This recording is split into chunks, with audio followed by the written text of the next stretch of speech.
Bonjour à tous, bienvenue sur cette vidéo pour nous allons vous expliquer une nouvelle leçon. Alors, si c'est la première fois que tu vois notre chaîne, n'oublie pas de t'abonner et de t'activer la cloche de notification pour ne rater aucune de nos prochaines vidéos. Alors, on commence. Donc aujourd'hui, on va vous donner une leçon de grammaire. La leçon de grammaire qu'on va vous donner aujourd'hui, c'est comment distinguer la fonction verbe.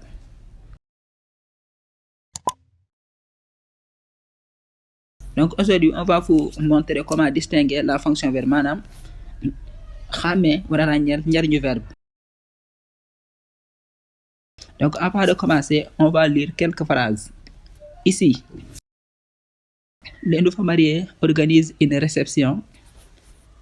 Les hôtesses accueillent les invités. Question: que font les nouveaux mariés?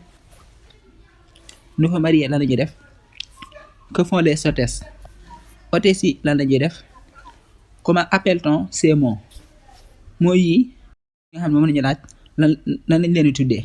Voilà, bu ñu tontee question yi ba noppi mots yooyu lan lañ leen tuddee. La quatrième et la dernière question, qu'indique-t-il? Maanaam mots yi ci boppam lan la ñuy joxañ. Avant de répondre les questions, on va vous expliquer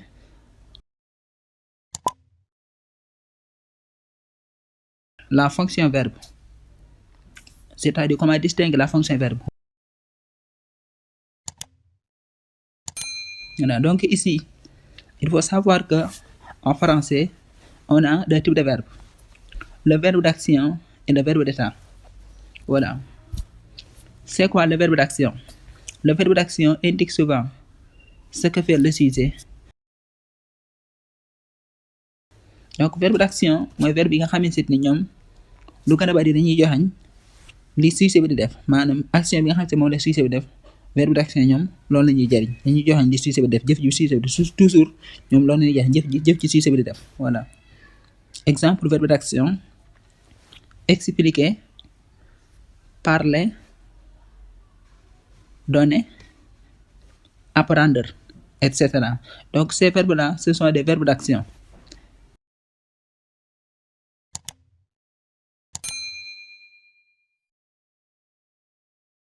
Les verbes d'action sont beaucoup, mais on peut donner ces exemples-là.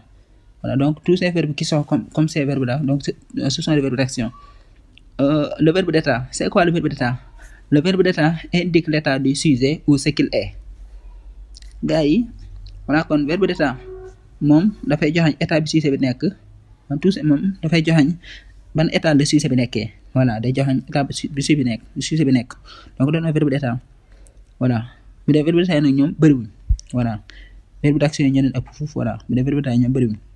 Exemple verbe d'état: on peut avoir, être, paraître, avoir l'air, devenir, sembler, demeurer. Donc ces verbes-là, ce sont des verbes d'état. Voilà, qui indiquent l'état du sujet ou ce qu'il est. Donc verbe d'état yi ñoom bëriwuñ, xanaa 7 kese lañ, juróom-ñaar.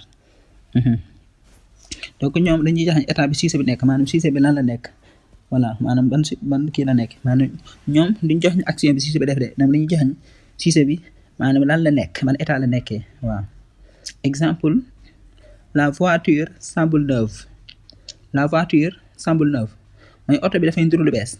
Xam nga soo xoolee verbe semble mooy verbe d'état bi. Verbe semble dafa nekk verbe d'état boo xam ne nii day joxañ état bi sujet bi nekk. La voiture muy sujet bi. Léegi semble verbe d'état boo xam day joxañ état bi sujet bi nekk. Soo xoolee xam nga du action, maanaam dañuy oto bi dafay nduru, day nduru, xam nga loolu du action, day nduru. Beneen exemple: Modou est docteur. Modou est docteur. Modou est docteur. Donc est dafa nekk verbe d'état jóge ci verbe être.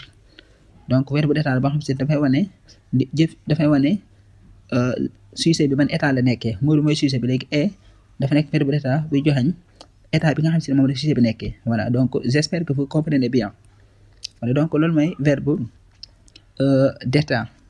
Voilà, mais verbe yi nga xam si dañuy wane état bi sujet bi nekk. Mais verbe d'action mooy ñoom dañuy wane jëf ji nga xamante ni moom la sujet bi di def. Voilà, donc gars yi lan mooy verbe? Donc verbe ci français ci wolof mooy jëf ji nga xamante ni moom la sujet bi di def. Voilà, waxoon nañ daan ni sujet mooy kii def jëf ci léegi verbe nag mooy jëf yi nga xam ne moom la sujet bi def loolu mooy verbe léegi jëf jooju soit benn nit moo koy def wala benn bàyyima wala mala moo koy def wala benn mbir mu amul bakkan moo koy def voilà donc sujet day nekk benn ci ñett yi day nekk benn nit ku koy def wala du nekk benn bàyyima wala du nekk benn mbir mu amul bakkan yooyu noonu ñooy def jëf léegi jëf gi nga xam si moom la ñuy def jëf jooju la ñuy tuddee ak jëf ju manti doon jëf jooju la ñuy tuddee verbe ci français voilà j'espère que vous comprenez bien bu dee nag verbe d'état waxoon naa ko léegi ñoom lañuy joxañ étape bu dee day wax ne sujet bi dafa mel nangam wala dafa nekk lii wala dafa nekk loolu verbe d'état yi ñoo koy def ñoo joxañ étape bi sujet bi nekk donc j'espère que vous comprenez bien